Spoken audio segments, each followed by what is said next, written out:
Explorando as Escrituras com o missionário Guilherme Lemos. É isso aí, povo de Deus! Só com Cristo nós ganhamos a vida eterna. Na semana passada, nós estudamos a respeito da família.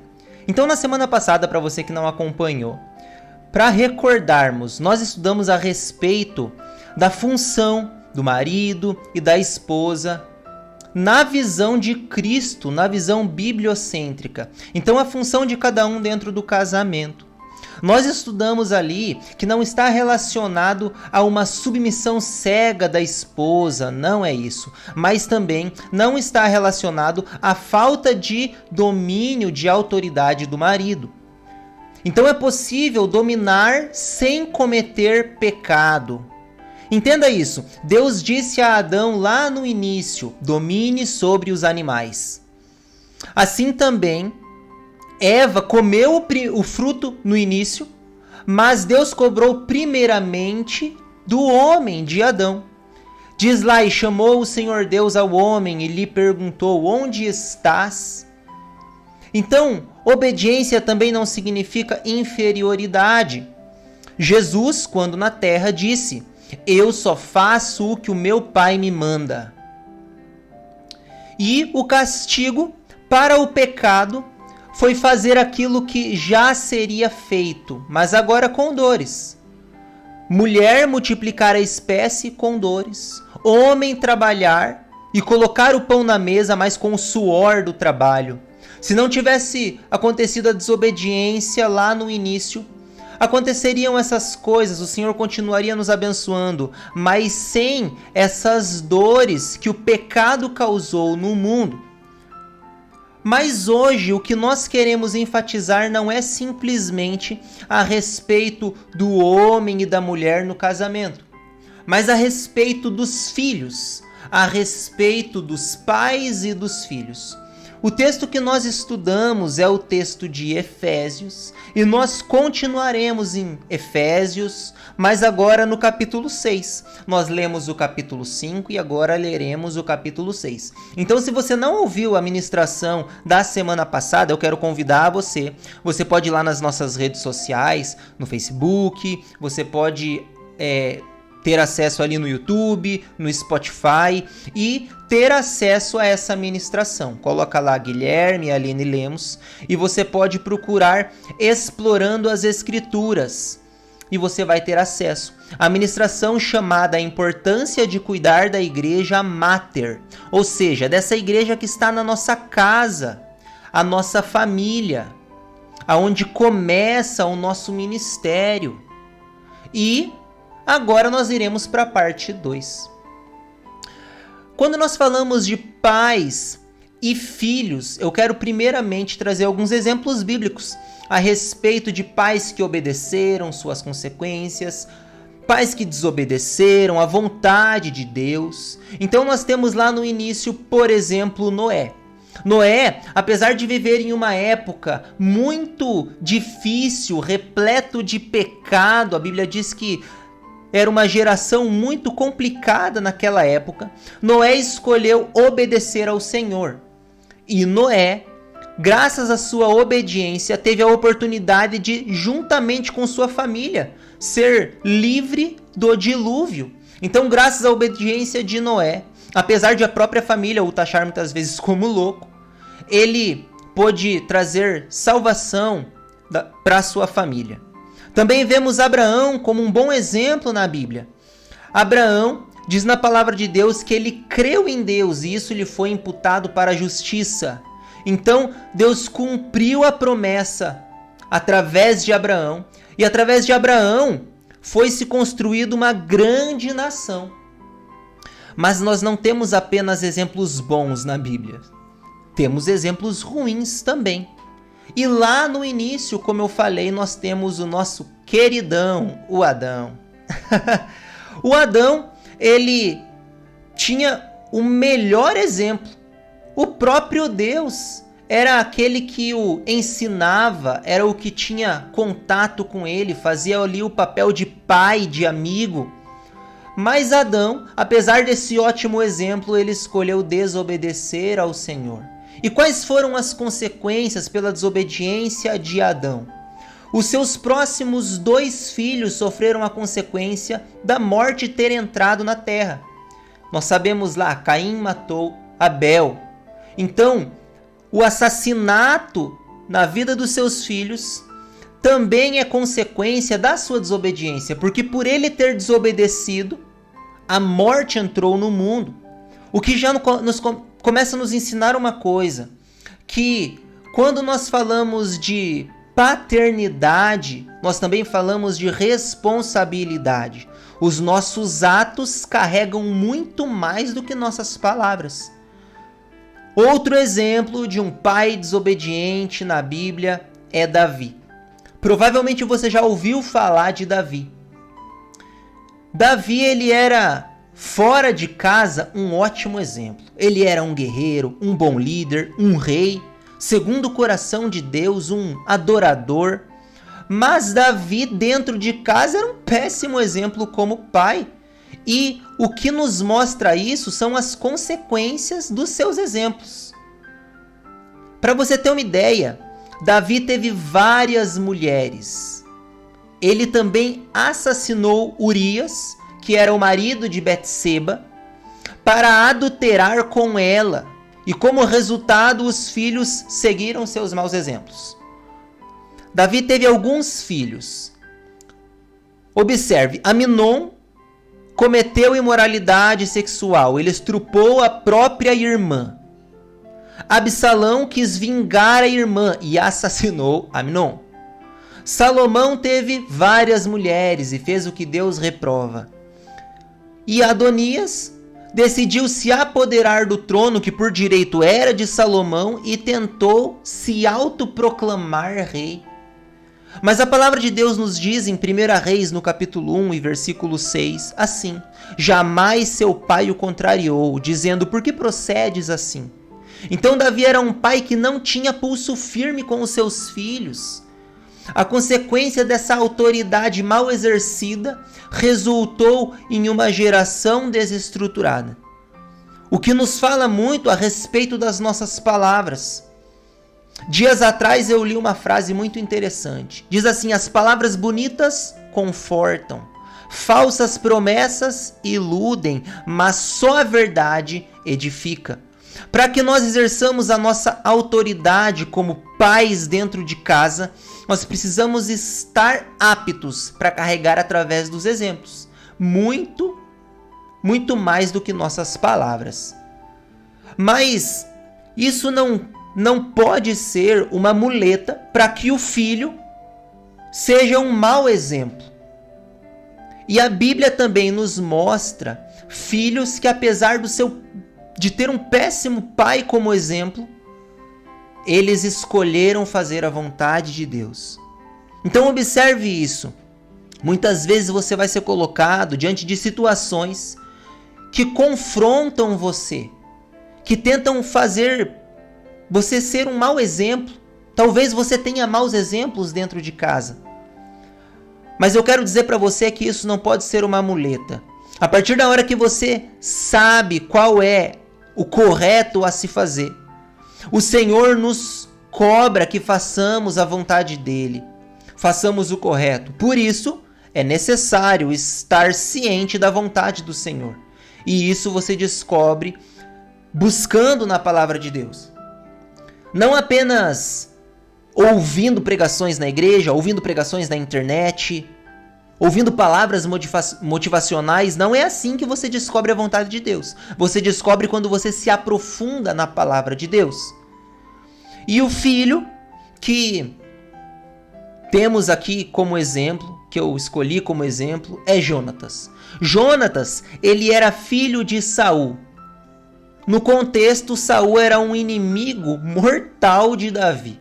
Davi serviu Saul com inteireza de coração, com fidelidade, mas Saul não retribuiu da mesma maneira. Saul era rei de Israel. Porém, ele se desviou dos caminhos do Senhor. Ele não fez o que agradava ao Senhor. E agora o seu filho tinha como exemplo um péssimo pai. Porém, Jonatas, a palavra de Deus nos diz que ele não seguiu o exemplo do pai dele. Para você ter uma ideia, Jonatas ele seria o sucessor do reino.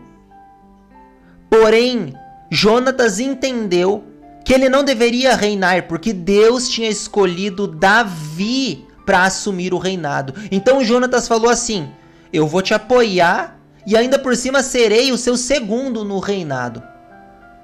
A palavra de Deus nos mostra que Jonatas era um homem fiel, corajoso, e após a sua morte, toda uma descendência de Saul foi exterminada. Mas mesmo assim, Davi quis honrar a amizade, a fidelidade do seu amigo Jonatas, que tinha um péssimo exemplo como pai, Saul. E Davi encontrou Mefibosete. Mefibosete, que era um homem aleijado de ambas as pernas. E Mefibosete, ele foi abençoado por Davi. O Senhor honrou a fidelidade de Jonatas agora no seu filho Mefibosete. Mefibosete teve a oportunidade de sentar no palácio real, na mesa do rei. E também teve as terras, boa parte delas, restituídas. Nós entendemos que o que nós fazemos carrega uma multidão. Muito mais carregam aqueles que estão na nossa casa. Eu quero lembrar você que a tua família, ela está a todo tempo te observando.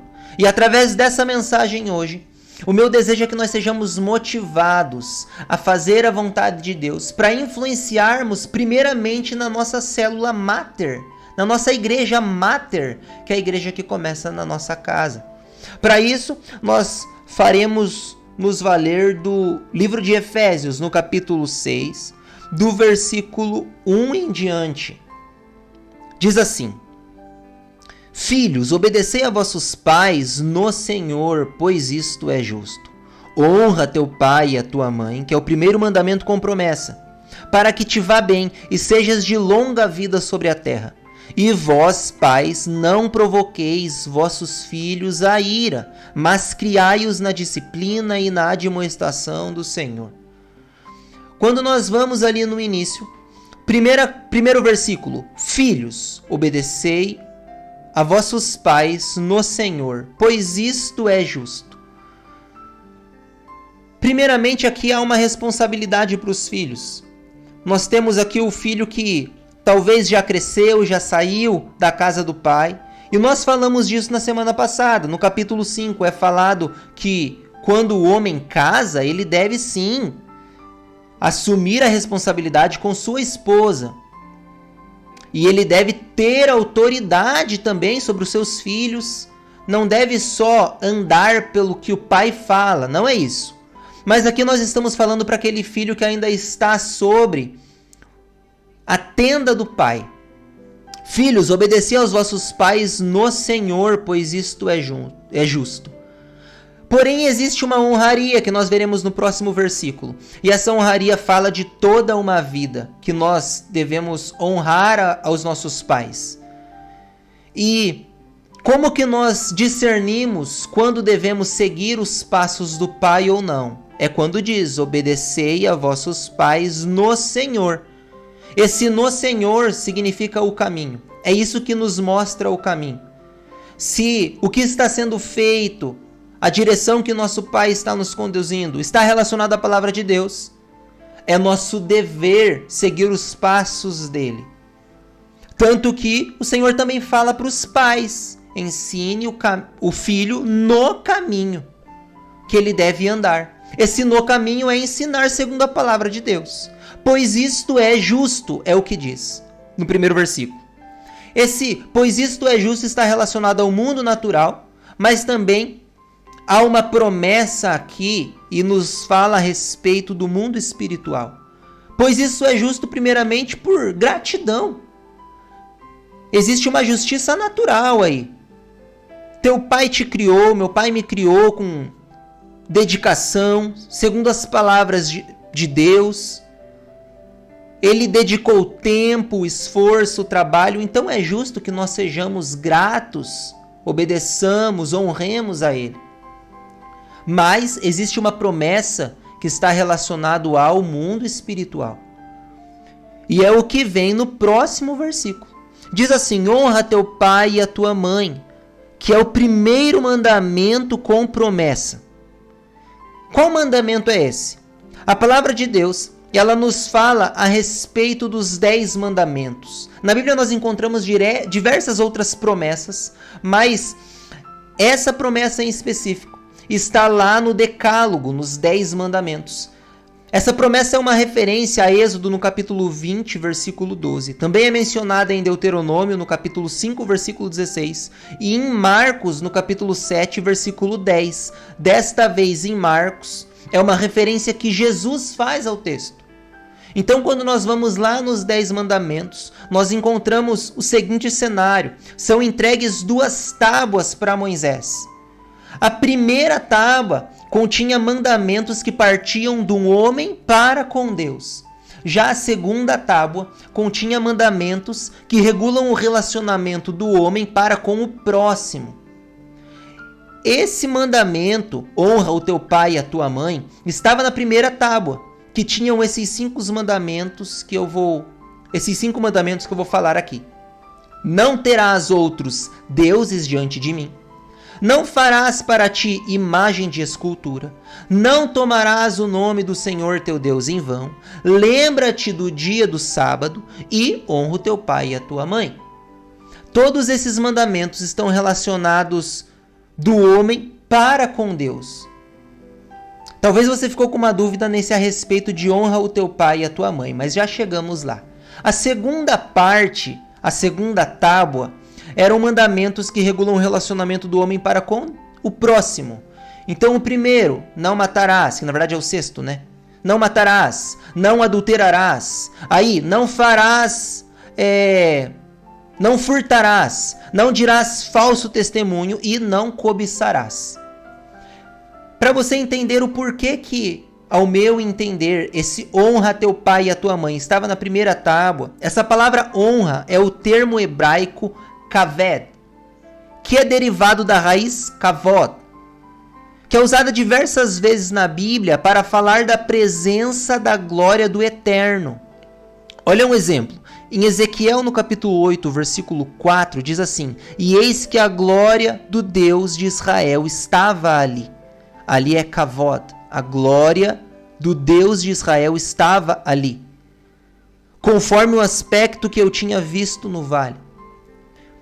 O que isso nos fala?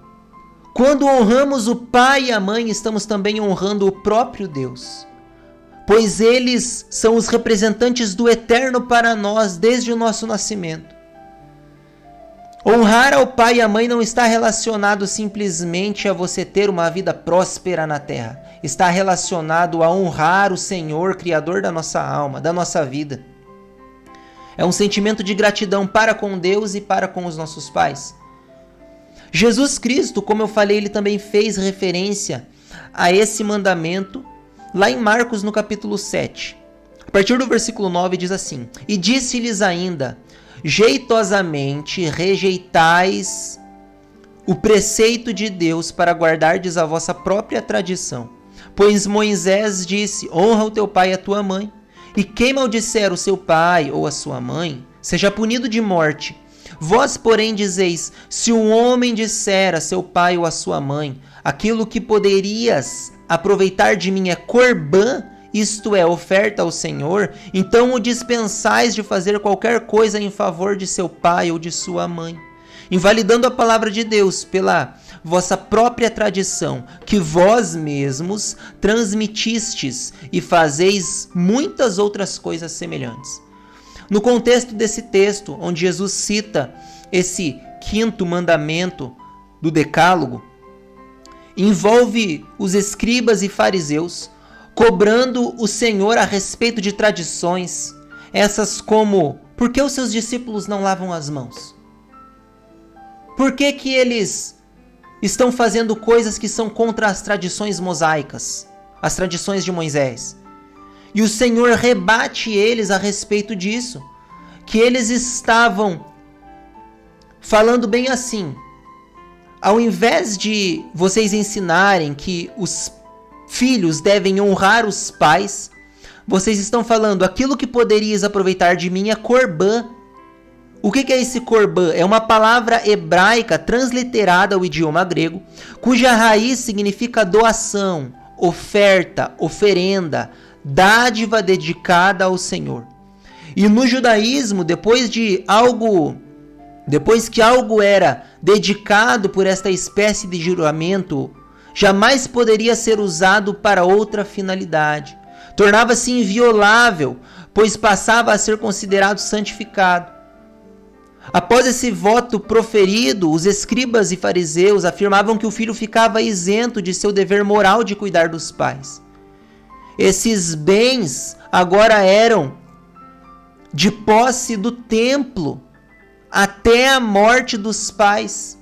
E depois da morte dos pais, os escribas e fariseus negociavam esses bens novamente com os filhos. Então, o que o Senhor está corrigindo eles aqui? Vocês estão com hipocrisia. Vocês estão, na verdade, negociando um mandamento. Mas, na realidade, o Senhor está ensinando assim, ó: honra o teu pai e a tua mãe até depois de adulto. Os filhos ali, eles deveriam honrar cuidando dos pais na sua velhice. Então nos ensina a honrar, que tem muito mais a ver com a cultura do que simplesmente com a palavra honrar. Entenda isso, honrar não está relacionado ali ao dinheiro. Honrar ali está relacionado à honradez literal, porque para alguns, honrar para alguns pode ser, em outra cultura, uma desonra. Algum ato de honra pode ser uma desonra. O versículo continua aqui em Efésios. Então, primeiramente, nós entendemos que a honradez aos nossos pais, ela não está relacionada simplesmente a quando nós somos crianças. Nós obedecemos quando somos crianças. Quando somos adultos, tomamos atitudes que realmente, muitas vezes, não estão relacionadas à vontade do nosso pai, mas é em conjunto com a nossa esposa, aquilo que o Senhor tem ministrado no nosso coração para dedicarmos à nossa família. Porém, essa honradez, ela está relacionada à vida adulta. Olha o que diz na continuação do versículo: honra teu pai e a tua mãe, que é o primeiro mandamento com promessa, para que te vá bem e sejas de longa vida sobre a terra. Primeiro mandamento com promessa, porque em todo o decálogo você não encontra um mandamento com promessa. O único mandamento que tem essa promessa aqui, ó, para que te vá bem e sejas de longa vida sobre a terra, é esse mandamento de honrar o pai e a mãe. Então, esse para que te vá bem e sejas de longa vida sobre a terra, lá no decálogo, estava relacionado à terra de Canaã, onde os israelitas entrariam. Mas para nós hoje também está relacionado ao nosso dia a dia. O Senhor, Ele quer nos abençoar e Ele ainda não invalidou essa promessa. A honradez ao pai e à mãe, assim como é um mandamento, carrega uma promessa de bênção sobre a nossa vida. Existe aquilo que é natural, quando nossos pais nos ensinam: olha, não se envolve no mundo das drogas. Olha, toma atitude por aqui, vai por ali, que nos direcionam para uma vida mais próspera, não totalmente relacionado à vida financeira, mas relacionado a uma vida plena em Deus, uma vida contente. Mas também está relacionado àquilo que não é por força humana. Deus entra em ação. E quando Deus entra em ação, nós sabemos que as coisas mudam de perspectiva. Quando Deus entra em ação, é o impossível que é feito, aquilo que nós não podemos fazer com as nossas mãos, aquilo que nós tentamos buscar com a nossa, talvez, sabedoria humana, com a força dos nossos braços. Quando o Senhor entra em ação, o impossível acontece. Essa promessa nos fala que quando nós escolhemos honrar os nossos pais com o mesmo coração que nós queremos honrar a Deus, o Senhor nos honra. O Senhor também ordena a bênção sobre a nossa vida. Ou seja, a presença do Senhor é conosco. Porque não há bênção maior do que ter Cristo conosco. A bênção do Senhor não está só relacionado a financeiro. É isso também? É. O Senhor pode abençoar financeiramente, mas Ele pode não querer fazer isso, e isso não é maldição. Maldição é não ter o Senhor perto de nós.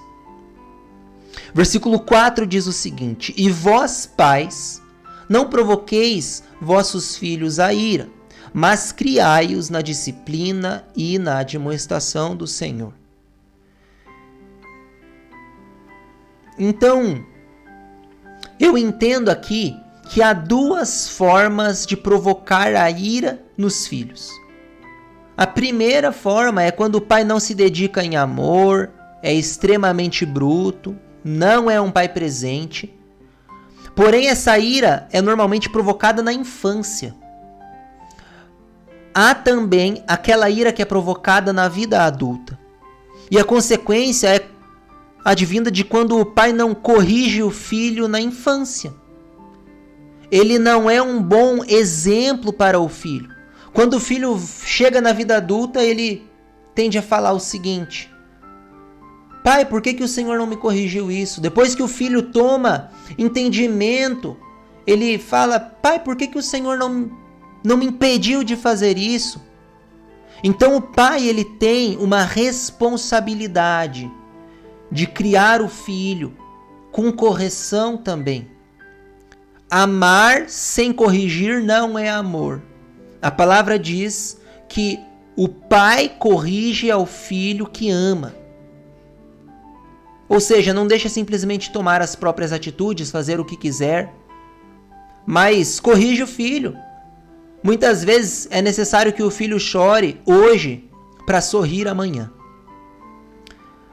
E ainda que seja duro, a correção, ela está relacionada ao verdadeiro amor. Assim é Deus conosco também.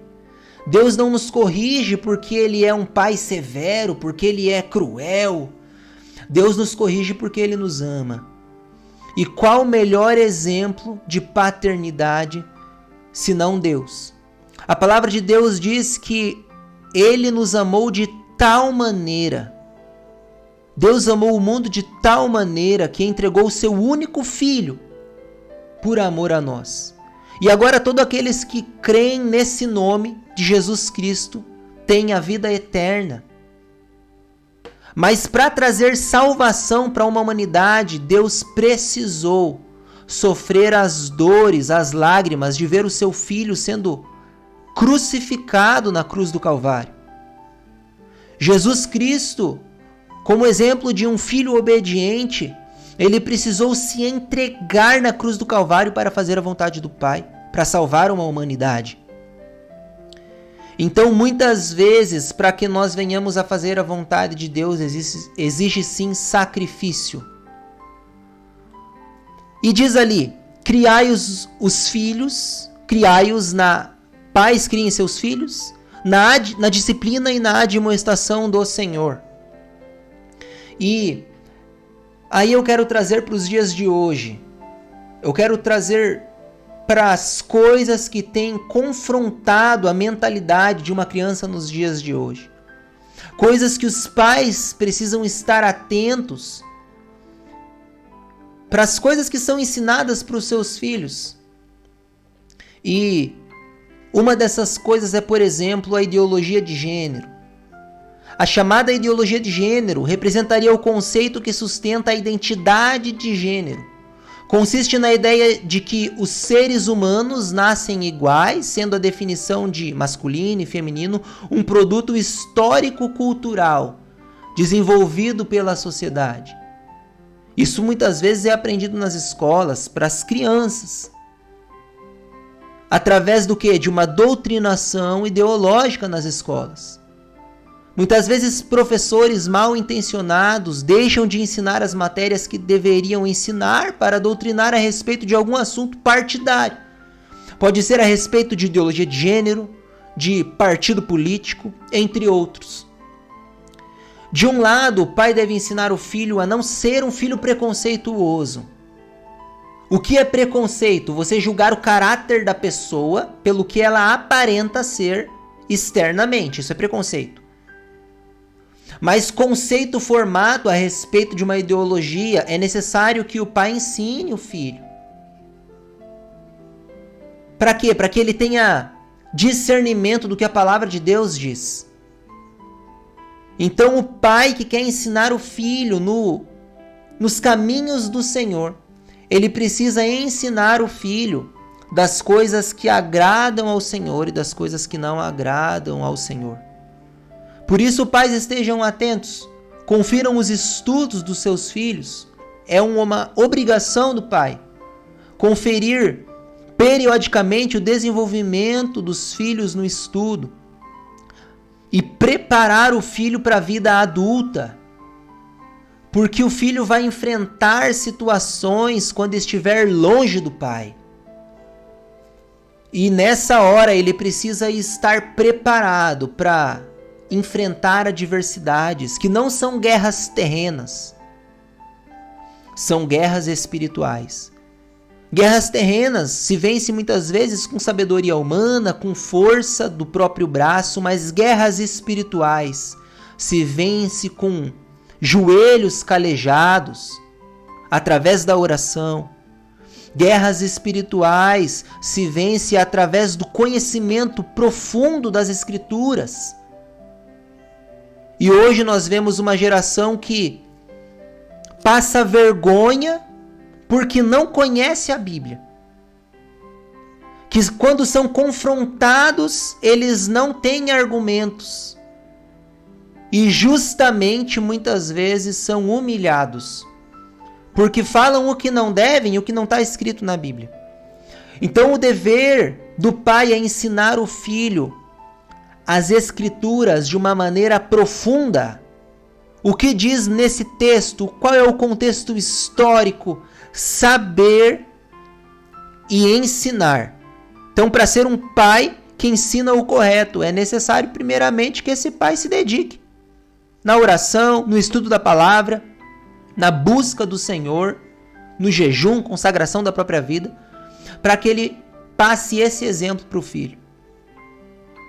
Eu falei aqui que o filho, quando chegar na vida adulta, ele vai enfrentar situações que não são lutadas com a força do próprio braço. E ainda no capítulo 6 de Efésios, fala o porquê disso. No versículo 11, a partir do versículo 11, diz assim: revesti-vos de toda a armadura de Deus, para poderdes ficar firmes contra as ciladas do diabo. Porque a nossa luta não é contra o sangue e a carne, e sim contra os principados e potestades, contra os dominadores deste mundo tenebroso, contra as forças espirituais do mal nas regiões celestiais. Portanto, tomai toda a armadura de Deus, para que possais resistir no dia mau e depois de terdes vencido tudo, permanecer inabaláveis. O texto está ensinando que quando esse filho chegar na vida adulta, ele não simplesmente precisa guerrear, mas ele não pode ser abatido, ou seja, ele precisa permanecer inabalável, permanecer no centro da vontade de Deus. O objetivo do inimigo das nossas almas é desfigurar a imagem cristã para a família. Mas a Bíblia é baseada na verdade. E para entender essa verdade, para que não tenha um ensinamento fora de contexto, é necessário ensinar profundamente as Escrituras para os nossos filhos. Ensinar o contexto histórico no qual o texto estava inserido. Afinal, a Bíblia é uma verdade baseada no contexto histórico e também no teocentrismo. Ou seja, a verdade revelada aqui, Cristo revelado nas Escrituras. Em contrapartida, eu falei da ideologia de gênero. E a ideologia de gênero é baseada num ideal hipotético de um futuro perfeito. Então, um alerta para nós é estarmos atentos para aquilo que é segundo as Escrituras e para aquilo que é visão humana de um futuro hipotético, mas que vão de encontro a princípios cristãos. Eu quero convidar você a ensinar os seus filhos aquilo que agrada ao Senhor. Convidar você a ensinar os seus filhos a dizer sim, sim e não, não, com argumentos plausíveis. E é por isso que a partir da semana passada nós começamos esse estudo a respeito da família, para que o pai não seja um mau exemplo, submetendo a esposa, subjugando a esposa, dando um mau exemplo para o filho, subjugando ela numa posição onde ela não deve estar, subjugando o filho numa posição onde ele não deve estar, mas sendo autoridade conforme a Escritura de Deus nos conduz a ser. Assim, para que o filho seja bem instruído na palavra do Senhor e agrade ao Senhor pelas suas atitudes, não apenas pelas suas palavras. O Senhor, eu acredito nisso, Ele está levantando uma geração que não se contenta com palavras vãs, palavras vagas, mas uma geração que se aprofunda no conhecimento das Escrituras, para que profundamente ele ministre a palavra de Deus e esteja perto do Senhor. Afinal, é impossível estar perto de Cristo se não está perto das Escrituras. O inimigo das nossas vidas, ele tem tentado nos enganar assim, dizendo que você pode estar perto de Deus de diversas maneiras. E Deus fala de diversas formas com o seu povo. Mas se isso não é de acordo com a palavra de Deus, é anátema, é o que a Bíblia diz. Se isso não é de acordo com as Escrituras, é mentira. E o filho bem instruído é aquele filho que sabe o que diz as Escrituras Sagradas.